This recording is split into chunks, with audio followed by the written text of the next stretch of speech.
नमस्कार, स्वागत है आप सभी का संसद टीवी के खास show implementation of NEP effective strategies and way forward. जैसा कि हम जानते हैं कि नेशनल एजुकेशन पॉलिसी 2020 भारत की शिक्षा प्रणाली में एक गेम चेंजर साबित होने की क्षमता रखती है, जिसका उद्देश्य है शिक्षा को समावेशी, आधुनिक और सबके लिए सुलभ बनाना, ताकि हर बच्चा ज्ञान की इस दौड़ में आगे रह सके। यूनेस्को की रिपोर्ट के अनुसार भारत में लगभग 10 करोड़ से ज़्यादा बच्चे स्कूलों में शिक्षा जो प्राप्त कर रहे हैं, लेकिन 10 साल की जो उम्र है उससे छोटे बच्चे यानी कि 56% ऐसे बच्चे हैं जो सरल पाठ को पढ़ने और समझने में भी सक्षम नहीं हैं। और इस लर्निंग क्राइसिस को हल करना ही दरअसल एनईपी 2020 का मुख्य लक्ष्य है। ऐसे में एनईपी 2020 का फोकस फाउंडेशनल लिटरेसी और न्यूमरेसी यानी कि FLN पर है। बिना FLN के बच्चे न सिर्फ पढ़ाई में पीछे रह जाते हैं, बल्कि उनका फ्यूचर लर्निंग आउटकम पर भी खासा असर पड़ता है। अगर बच्चे पढ़ना नहीं सीखते तो सीखने के लिए पढ़ नहीं पाएंगे, और यही इस वक्त हमारी सबसे बड़ी चुनौती है। तो आज इस महत्वपूर्ण डिस्कशन में हम जानेंगे कि एनईपी के इफेक्टिव इम्प्लीमेंटेशन के लिए किन स्ट्रेटजीज की ज़रूरत है और हम किन चैलेंजेस का सामना कर रहे हैं। स्टूडियो में इस वक्त मेरे साथ मौजूद हैं श्वेता शर्मा कुकरेजा, आप CEO और MD हैं सेंट्रल स्क्वायर फाउंडेशन। आपने FLN, ECE और एडटेक में कई ग्राउंड ब्रेकिंग इनिशिएटिव्स का नेतृत्व किया है। बहुत स्वागत है श्वेता आपका संसद टीवी में। साथ ही ऑनलाइन हमारे साथ जुड़ रही हैं वर्चुअली डॉक्टर रुक्मणी बनर्जी, आप CEO हैं प्रथम एजुकेशन फाउंडेशन। इनका teaching at the right level approach एक रिवोल्यूशनरी मॉडल है जो कि लर्निंग गैप्स को इफेक्टिवली एड्रेस करता है। बहुत स्वागत है आपका मैम संसद टीवी में। तो आइए शुरू करते हैं आज के इंसाइटफुल डिस्कशन को विस्तार से और जानते हैं कि कैसे एनईपी 2020 का सही और प्रभावी जो इम्प्लीमेंटेशन है वो हमारे एजुकेशन सिस्टम को और कैसे मजबूत बना सकता है, हमारे देश के भविष्य को उज्ज्वल कर सकता है। हम उम्मीद करते हैं कि ये चर्चा न केवल आपको जानकारी देगी बल्कि आपको सोचने पर मजबूर करेगी कि नए भारत की नई शिक्षा के लक्ष्यों को कैसे प्राप्त कर सकते हैं। श्वेता, सबसे पहला सवाल आपसे है। सबसे पहले तो आपके फाउंडेशन के बारे में हम जान लेना चाहेंगे कि जो सेंट्रल स्क्वायर फाउंडेशन है, हम जानते हैं कि 12 सालों से आप खुद एक क्षेत्र में कार्यरत हैं और बहुत ही महत्वपूर्ण बदलाव को लाने में आप लोग कह सकते हैं कि ये फाउंडेशन मील का पत्थर साबित हुआ है। तो मैं चाहूँगी कि थोड़ा इस फाउंडेशन के बारे में और इसके जो कार्य चल रहे हैं उसके बारे में आप बताएं। Thank you. Central square foundation की स्थापना 2012 में हुई थी। तो लगभग पिछले 12 सालों से हम भारत में शिक्षा के लिए काम कर रहे हैं। हमारा फोकस रहा है अर्ली लर्निंग पे, जो आप कह रहे हैं फाउंडेशन लिटरेसी एंड न्यूमरेसी, बुनियादी भाषा और संख्या ज्ञान। और आई थिंक आगे हम चर्चा करेंगे कि क्यों इसे केंद्र बिंदु बनाना इतना ज़रूरी है। उसके साथ ही 2 और एरियाज जहां हम काम करते हैं वो है अर्ली चाइल्डहुड एजुकेशन की जो छोटे बच्चे हैं 3 to 6 इयर्स के बच्चे हमारे राइट टू एजुकेशन के अंडर तो नहीं आते, पर उनकी शिक्षा की जर्नी टाइम पे शुरू करना बहुत ज़रूरी हो जाता है। सो FLN के साथ साथ अर्ली चाइल्डहुड एजुकेशन और एक अनदर फोकस एरिया रहा है एजुकेशन टेक्नोलॉजी। जैसा हम जानते ही हैं, जहां हम डिजिटल की बात करते हैं, भारत एक विश्व स्तर पर हमें एक स्ट्रेंथ है, एक एडवांटेज है एज अ कंट्री, और हम उसका कैसे एडवांटेज उठा पाएं कि उसको एडटेक को लेवरेज करके हमारे बच्चे, हमारे शिक्षक ज़्यादा अच्छे से पढ़ा पाएं, ज़्यादा अच्छे से सीख पाएं। जी बिल्कुल, आपके पास लौटूंगी कि FLN को लेकर जो आप लोग की अप्रोच है और कैसे आप अलग अलग राज्यों में इसको इम्प्लीमेंट कर रहे हैं, इसका सक्सेसफुल आउटकम क्या रहा है। डॉक्टर रुक्मणी, आपसे भी मेरा सवाल पहला यही होगा कि प्रथम जैसा कि नाम से ही जाहिर है जिस तरीके से आप लोग के इनिशिएटिव्स रहे हैं और बहुत ही काबिले तारीफ रहे हैं, प्रथम का जो मुख्य उद्देश्य है आप लोग की जो ग्राउंड पे जो वर्क है उनका आउटकम है, और ख़ासकर इस ऑर्गेनाइजेशन के बारे में आप हमें बताएं। बहुत बहुत धन्यवाद मुझे इस प्रोग्राम में आमंत्रण के लिए। प्रथम लगभग हम लोग 30 साल, हमारी 30th बर्थडे अगले साल होगी, तो 30 साल से हम शिक्षा के क्षेत्र में काम कर रहे हैं। हमारा जो मकसद है वो है कि हिंदुस्तान का हर बच्चा स्कूल जाए और बहुत अच्छी तरह से पढ़ना लिखना और जो चीजें हैं लर्निंग में वो हासिल कर पाए जी। और इसी मकसद से हम लोग पिछले 3 दशकों से अलग अलग कार्य करते आए हैं। बट जैसे कि हमारे नाम से ही जाहिर है कि प्रथम हम समझते हैं कि प्राथमिक शिक्षा बहुत ही जरूरी है और उसके पहले पूर्व प्राथमिक भी बुनियाद हमारे बिल्कुल फाउंडेशन को बनाने में बहुत ही महत्वपूर्ण क्या कहते हैं रोल निभा करता है। सो हमारी शुरुआत बॉम्बे मुंबई के स्लम एरिया से हुई एंड पहले 3-4 साल हम लोगों ने एकदम सामाजिक स्तर पर, उस समय आंगनवाड़ियां शहर में नहीं होती थी, तो इसलिए हमारा पहला काम तो यही था कि पूर्व प्राथमिक शिक्षा बालवाड़ियां कैसे हर बस्ती में हो ताकि वहां से बच्चे और बच्चों की पूरे परिवार स्पेशली उनके माता पिता ये शिक्षा के पूरे सफर के लिए तैयार हो जाए और फिर स्कूल से जुड़ना और फिर आगे बढ़ना। तो हमारा यही काम रहा है।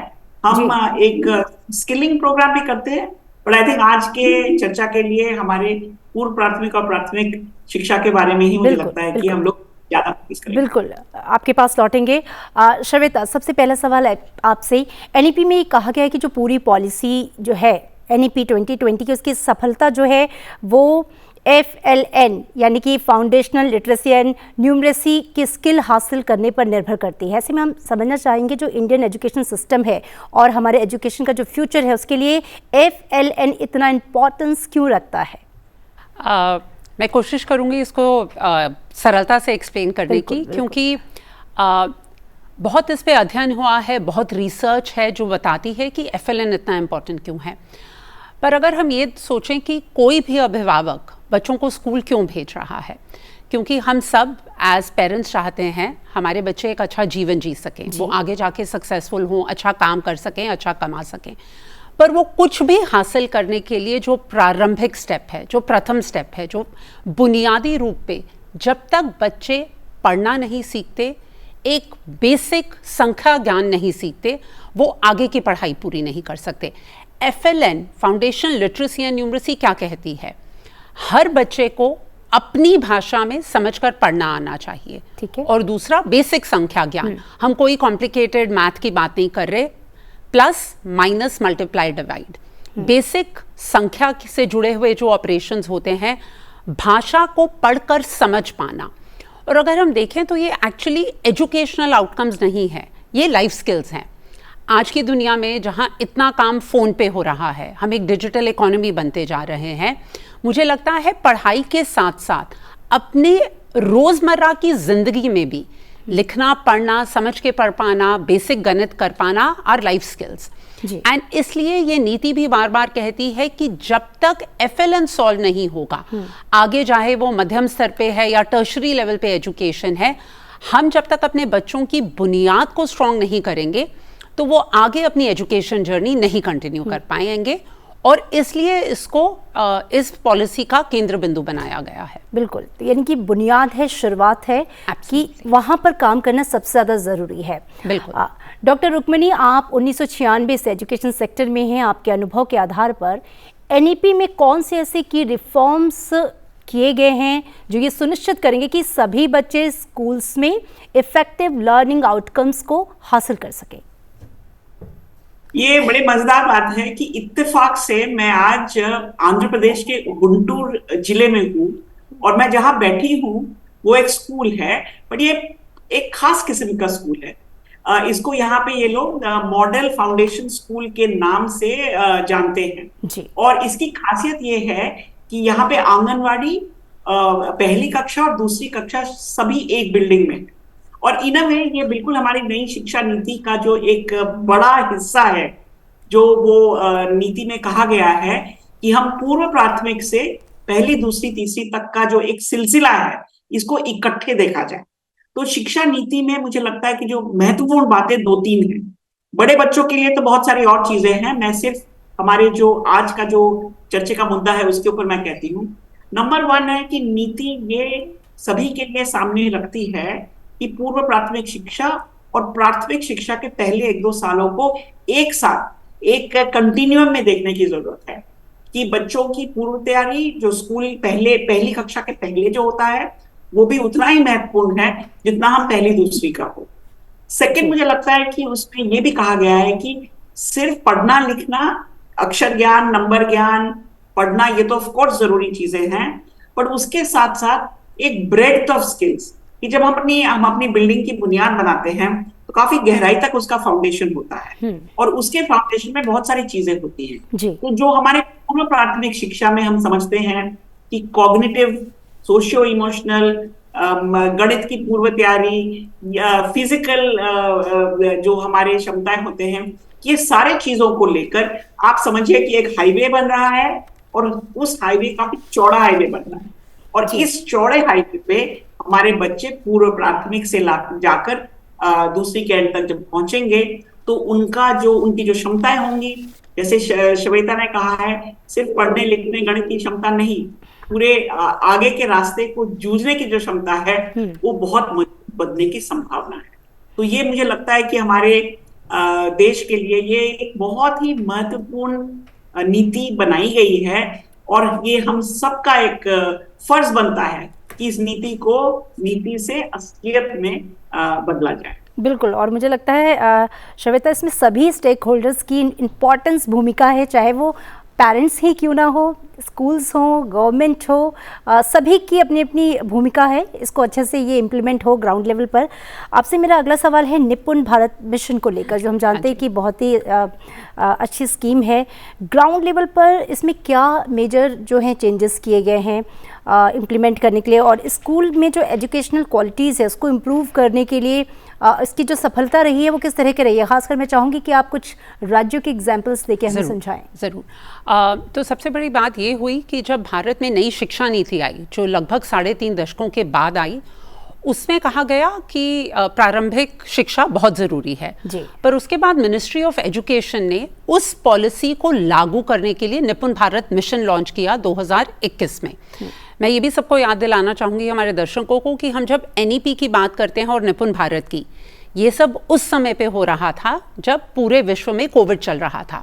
तो चाहे हमारे स्कूल बंद थे और पूरा प्रयास ये था कि सिस्टम का कैसे हम बच्चों को अभिभावकों के थ्रू घर पे रीच कर पाएँ, सिस्टम तैयारी ये कर रहा था कि स्ट्रक्चरली हम इसको कैसे स्ट्रॉन्ग बनाएं। निपुण भारत सबसे ज़रूरी इसलिए बन जाता है क्योंकि पॉलिसी को आगे बढ़ाने के लिए इस मिशन के अंतर्गत धनराशि भी अवेलेबल की गई है। और स्पेसिफिकली अगर आप देखेंगे जो न्यूआंस आता है कि निपुण भारत की जो धनराशि है वो प्रदेशों को किन किन चीज़ों के लिए मिल रही है। ये नहीं कहा गया कि हम और शिक्षकों को नियुक्त कर लें, ये कहा गया है कि छोटे बच्चे कैसे अपनी बुनियादी शिक्षा हासिल कर पाएंगे, उसके लिए teaching learning material, text book ज़रूर रही हैं, हमारे स्कूलों में शुरू से रही हैं, उनका एक अहम रोल भी रहता है, पर छोटे बच्चे भाषा कैसे सीखेंगे, संख्या कैसे सीखेंगे, उसके लिए जो उपयुक्त सामग्री है, उस टीचिंग लर्निंग मटेरियल के लिए पर स्टूडेंट के लेवल पर फंडिंग को अवेलेबल किया गया है। हम कैसे परखेंगे कि हमारे बच्चे सीख पा रहे हैं, उनको कहाँ सहयोग चाहिए, असेसमेंट टूल्स के लिए फंडिंग है। ये फंडिंग है, जैसे हम कहते हैं India is a country of diversity, हमारे प्रदेशों के अंदर भी अलग अलग डिस्ट्रिक्ट, अलग अलग ज़िला अपनी एक जर्नी कवर करेंगे।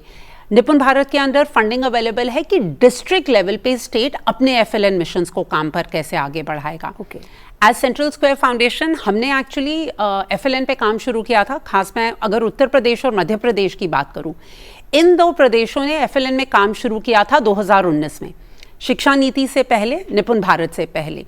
तो चाहे वो लक्ष्य हों कि हमें कैसे पता चलेगा हमारे बच्चे सक्षम हो पाए हैं FLN में, वो गोल्स क्या हैं, वो कॉम्पिटेंसीज क्या हैं, क्या वो शिक्षा सामग्री है जो हमारे शिक्षकों को चाहिए, हमारे बच्चों को चाहिए, वर्क बुक्स जैसे होती हैं। ज़्यादातर हम जानते हैं जो मध्यम वर्ग से आगे बढ़कर बच्चे होते हैं वो घर पे भी अभ्यास कर पाते हैं, वो सेम सामग्री निपुण के अंडर हम कैसे अपने बच्चों तक पहुँचाएँ। उत्तर प्रदेश और मध्य प्रदेश में, जैसे मैं आपको बता रही थी, निपुण से पहले ये जर्नी शुरू हुई, और जो मटेरियल क्रिएट हुआ है वो सिर्फ एक कार्यक्रम के अंतर्गत नहीं, वो एक मिशन के रूप में यूपी की सारी 75 डिस्ट्रिक्ट्स में, मध्य प्रदेश की सारी 52 डिस्ट्रिक्ट्स में, हरियाणा के, आप किन्हीं भी प्रदेशों की बात करें, जब वो अपना निपुण कार्यक्रम डिज़ाइन कर रहे हैं, वो सिस्टम के तौर पे इनको अडॉप्ट कर हर क्लासरूम में, हर बच्चे और हर टीचर तक पहुंचा रहे हैं। और मुझे लगता है इस स्केल पे एक पॉलिसी को आगे बढ़ा पाना, ये पहले इस स्केल पर तो नहीं हो पाया है भारत में पॉसिबल, और उसमें निपुण भारत और उससे जुड़ी धनराशि का एक बहुत स्ट्रांग रोल रहा है। इसके साथ साथ प्रदेशों को अब ये भी पता है हर प्रदेश पे कि छोटे बच्चे कैसे सीख पाते हैं। आई थिंक ज़्यादातर हम शिक्षा की बात करते हैं तो बोर्ड एग्जाम्स बहुत अहम हो जाते हैं। हम सबको पता है 10वीं का क्या रिजल्ट है, 12वीं का क्या रिजल्ट है। वहीं पर मैं ये नहीं कह रही वो फोकस ज़रूरी नहीं है, वो भी ज़रूरी है कि बच्चा कहाँ एडमिशन ले रहा है, कहाँ आगे की पढ़ाई कर रहा है। पर दो दिक्कत होती है, उस लेवल तक आकर वो फोकस डर बन जाता है। डेफिनेटली। और दूसरा ये कि अगर मेरा बच्चा 10वीं में ठीक नहीं कर पा रहा तो कहीं जो वो गैप है वो बचपन से शुरू हुआ है। और जब बच्चा छोटा है तो ये जिम्मेदारी ज़्यादा सिस्टम की है कि हम बच्चे को वो सारे सामग्री दें, वो सारा सपोर्ट दें कि वो सीख पाएं। फाउंडेशन स्ट्रांग बनाना जरूरी है। एब्सोल्युटली। और फाउंडेशन स्ट्रांग बनाने की जिम्मेदारी बच्चे से ज़्यादा सिस्टम की है। मैं ये बिल्कुल मानती हूँ हर बच्चे में एक क्षमता है, बट उस क्षमता को निकालना, उसे निखारना, उसको सपोर्ट करना, ये जिम्मेदारी सिस्टम की बन जाती है, ये बच्चे पे नहीं है। और पहली बार निपुण भारत के अंदर हम ये एक्सप्लेन कर पा रहे हैं कि छोटे बच्चे के लिए सीखना क्या मायने रखता है, उसको हम कैसे, उसका आंकलन कैसे कर सकते हैं। एनसीईआरटी ने निपुण भारत के बाद एक first of its kind study की थी भारत में, जिसका नाम है फाउंडेशनल लर्निंग स्टडी, कि एक भाषा को बच्चा सीख रहा है या नहीं, उसके क्या इंडिकेटर्स हैं। वो सारा बेंचमार्क डेटा हर प्रदेश को दिया गया, हर प्रदेश ने उसके बेसिस पे अपने टारगेट सेट किए, जिसके बेसिस पे अब हर स्टेट, हर डिस्ट्रिक्ट्स अपने निपुण प्रोग्राम्स को आगे बढ़ा रहे हैं। डॉक्टर रुक्मिणी, सवाल आपसे ये है कि प्रथम ने teaching at the right level approach की शुरुआत की ताकि लर्निंग डेफिसिट को सॉल्व किया जा सके। ये अप्रोच किस तरह से अलग है, और मैं चाहूँगी ये भी कि आप बताएं हमें कि इसका इम्पैक्ट अब तक क्या रहा है। तो मैं समझती हूँ कि ये पूरा जो बच्चों के बुनियादी शिक्षा को मजबूत करने का जो कार्य अलग अलग जगह पे हो रहा है, थोड़ा मैं teaching at the right level पे आने के पहले थोड़ा श्वेता के बातों से मैं थोड़ा सा और जोड़ना चाहती हूँ कि पूर्व प्राथमिक शिक्षा का जो नियोजन हमारे देश में है वो अलग अलग राज्यों में थोड़ा अलग अलग है। कहीं किसी राज्यों में आप देखेंगे कि आंगनवाड़ी में बच्चे बड़े पैमाने पे जाते हैं और शायद 5 या 6 साल तक आंगनवाड़ी में रहते हैं। कुछ और ऐसे राज्य हैं जहां पे बच्चे बहुत जल्दी पहली में आ जाते हैं, और अभी के पहले का जो समय था उसमें हम कभी कभी 6 साल के पहले भी बच्चों को पहली में देखते थे। तो एक तो मुझे लगता है निपुण भारत के तहत ये पूरा जो नियोजन है कि 3 साल से लेके 8 साल तक बच्चे कहाँ होंगे, हर राज्य में पहली दूसरी में तो बच्चे हैं ही, पर ये जो पूर्व प्राथमिक का जो एज ग्रुप है वो कहीं कहीं पे, जैसे 2-3 राज्यों का मैं जिक्र करूं, पंजाब और हिमाचल प्रदेश, उन्होंने 2017 से ही पूर्व प्राथमिक की व्यवस्था को अपने प्राथमिक स्कूल के साथ जोड़ना शुरू कर दिया था। अगर हम आगे देखें उसी प्रांत में हरियाणा ने इसी नई शिक्षा नीति के तहत अपने आंगनवाड़ियों को मजबूत करना शुरू कर दिया है। आंध्र प्रदेश की बात तो मैंने कर चुकी हूँ। सो मुझे लगता है कि ये निपुण भारत के तहत ये पूरा जो हमारा 3 से लेके 8 साल का जो पूरा एज ग्रुप है, इनको और बेहतर कैसे एक दूसरे से जोड़ा जाए उसका प्रयास किया जाए। ना 3 साल थर्ड के ऊपर भी तो बच्चे हैं। आज जो बच्चे छठी में जा रहे हैं, आप मान के चलिए कि उनको पहली दूसरी तो मिला ही नहीं था, क्योंकि वो तब जब हमारे यहाँ पे पैंडेमिक चल रहा था तो वो बच्चे पहली दूसरी के उम्र के लायक थे। तो आज के छठी का बच्चा वो 3 साल, ये उनका तीसरा साल चल रहा है, बट वो तीसरा साल चल रहा है बिकॉज वो ऑलमोस्ट ऑटोमेटिकली वो थर्ड में आ गए थे और थर्ड फोर्थ फिफ्थ वो कर पाए हैं। जो प्रथम का जो मेथड है teaching at the right level, वो तो उसका अंग्रेजी का नाम है। एक्चुअली उसको हम लोग बहुत सारे भाषाओं में इंडिया में उसको हम कमाल कहते हैं। कमाल क्योंकि जो बच्चे थोड़े बड़े हैं, जो लेटर से 8 साल के बच्चे हैं, उनकी जो कॉग्निटिव क्षमता है, उनका जो लाइफ से एक्सपोजर है वो काफी हो चुका है। बट कई कारणवश, पैंडेमिक एक कारण है, और भी कारण हो सकते हैं कि वो अभी भी तीसरी, चौथी, पांचवी में होने के बावजूद उनके जो बुनियादी जो पढ़ने और गणित की क्षमता है वो अभी तक उतनी मजबूत नहीं है। तो हमारा जो कमाल या teaching at the right level process है वो ये कहता है कि बच्चे का आज जो लेवल है, मान के चलिए आप 5वीं के हैं पर अभी भी आप अटक अटक के शब्द पढ़ते हैं, तो मुझे 5वीं के कार्यक्रम का 5वीं का जो करिकुलम है वो उसको थोड़ा सा साइड में रख के अभी मैं जिस बच्चे को अभी भी पढ़ने में दिक्कत हो रही है, अगर मैं इवन घंटा भर भी उसके ऊपर उसके लेवल से काम करूं, उपयुक्त उसके साथ गतिविधियां की जाए, उसको उस तरह का आसान चीजें पढ़ने को दिया जाए, तो हम देखते हैं कि बहुत ही कम समय में 1 या 2 महीने में, या आप मान के चलिए 3 महीने में ऐसे बच्चे लगातार बहुत तेजी से आगे बढ़ जाते हैं। तो teaching at the right level आप समझिए कि एक कैचअप का मैकेनिज्म है, और उसका सबसे बेस्ट यूज यहाँ है जब बच्चे ऑलरेडी तीसरी तक पहुंच गए हैं पर उनकी बुनियादी क्षमताएं अभी भी कमजोर हैं, तो उनको बहुत जल्दी से एक बेसिक लेवल पर लाने की जरूरत है। एंड ये भी आप देखेंगे, जैसे आई थिंक श्वेता ने पहले भी कहा है, कि ये सिर्फ पढ़ने लिखने की बात नहीं है, ये बच्चे को अपने आप के ऊपर विश्वास की बात है। जब तक हर इंसान नहीं समझता है कि मैं काबिल हूं, तब तक कहीं ना कहीं हम लोग पीछे रह जाते हैं। और अगर आप ऐसे बच्चे को देखिएगा जो तीसरी, चौथी, 5वीं में है पर अभी तक धारा प्रवाह पढ़ता नहीं है, वो शायद आपके साथ आंख मिला के बात नहीं करेगा, वो अपने सर को ऐसे नीचे झुका के रखेगा। और मैंने बहुत सालों से ये देखा है कि जैसे ही उनको अपनी क्षमता में भरोसा होने लगता है, जब वो खुद पढ़ना सीख जाते हैं, जब वो गणित के सवाल को हल करना सीख जाते हैं, उनका पूरा अस्तित्व है वो बदल जाता है। तो आई वुड से कि निपुण भारत में फिलहाल बहुत कोशिशें की जा रही हैं पहली दूसरी में, पर हमें भूलना नहीं चाहिए ये हमारे और भी बच्चे हैं जिनको उनको भी ताकतवर हमें बनाना है। और teaching at the right level कई सारे राज्य स्टेट गवर्नमेंट्स के साथ तीसरी, चौथी, 5वीं में, उत्तर प्रदेश एक अच्छा एग्जाम्पल है जहां पे चौथी, 5वीं में teaching at the right level का इनपुट्स बच्चों के साथ किया जा रहा है through the whole government system. जी बिल्कुल। श्वेता, अगर हम NEP 2020 की बात करें जिसका मकसद है कि पूरे एजुकेशन सिस्टम में सुधार लाना, एक होलिस्टिक अप्रोच के साथ आगे बढ़ना और बच्चे के पूरे होलिस्टिक डेवलपमेंट की बात करता है NEP, ऐसे में टीचर्स हों, डिपार्टमेंट हों, सिविल सोसाइटीज़ हों, पेरेंट्स हों, यानी कि घर परिवार हो, जैसा कि मैं शुरुआत में भी कह रही थी कि जो सारे स्टेक होल्डर्स हैं इनका कोलैबोरेशन आपस में NEP को उसके लक्ष्य तक पहुंचाने के लिए कितना महत्वपूर्ण है, और इसके लिए गवर्नमेंट के साथ मिलकर किस तरीके के काम किए जा रहे हैं, और वो क्या उसका जो रिजल्ट आना चाहिए वो आ रहा है या कुछ हर्डल्स अभी हैं?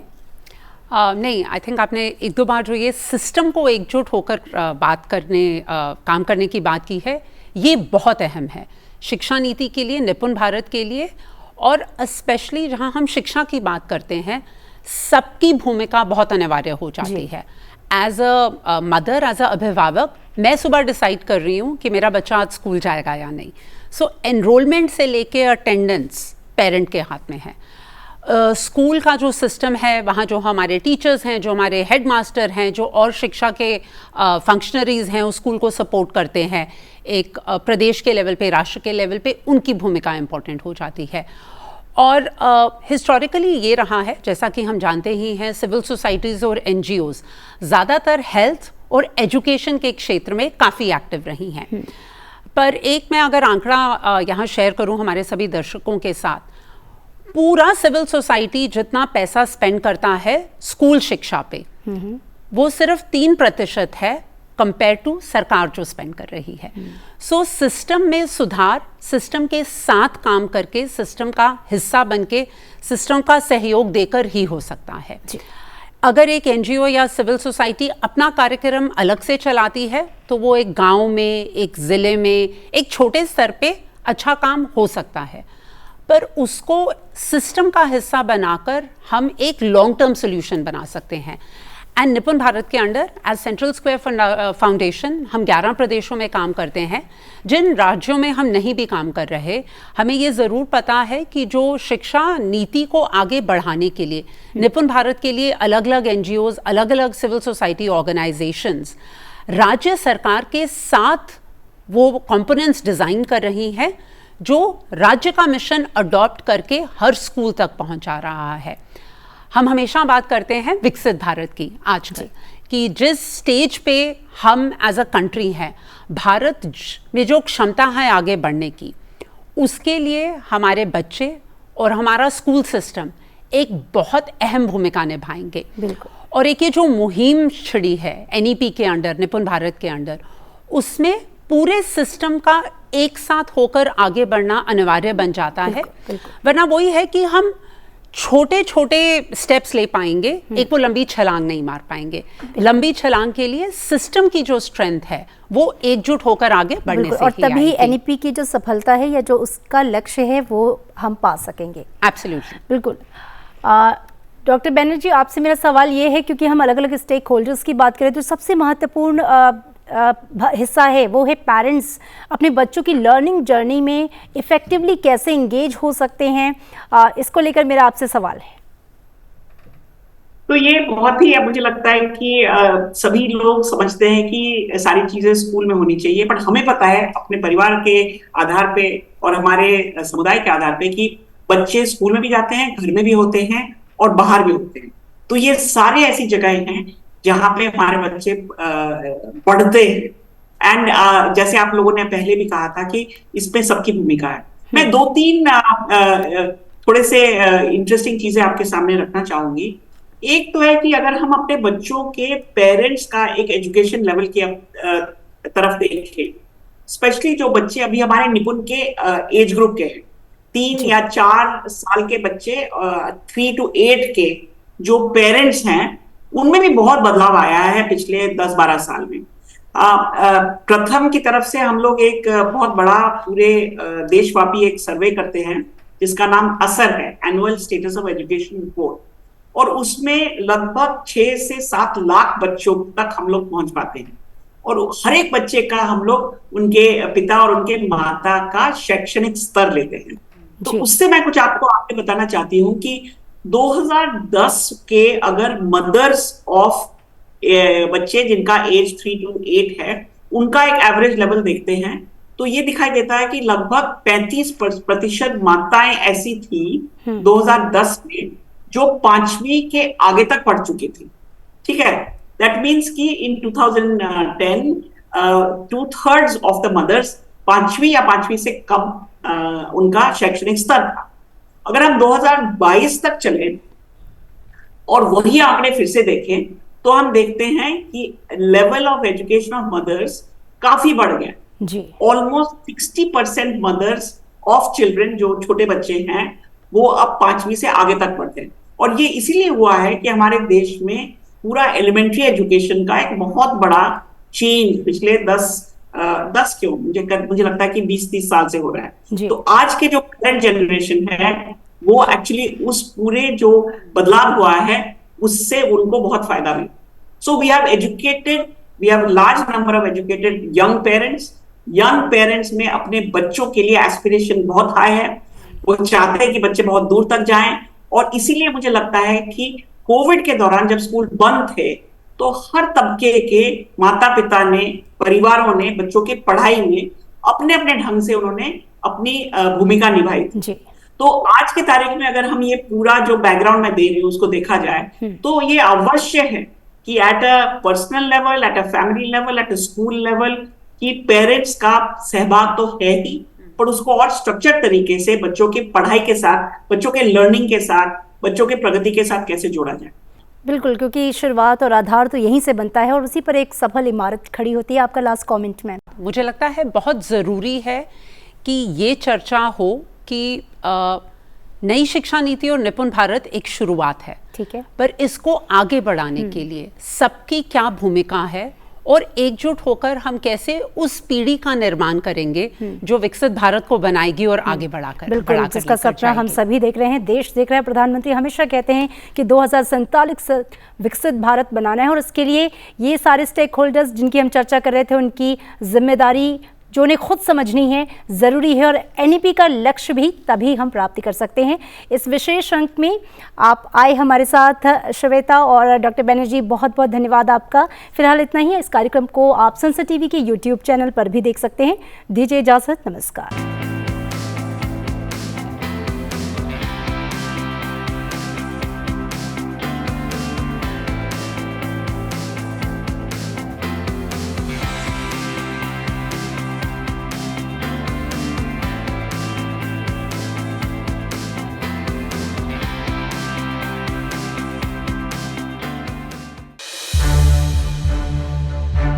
To watch more programs of Sansad TV, subscribe to our YouTube channel and don't forget to like and share them.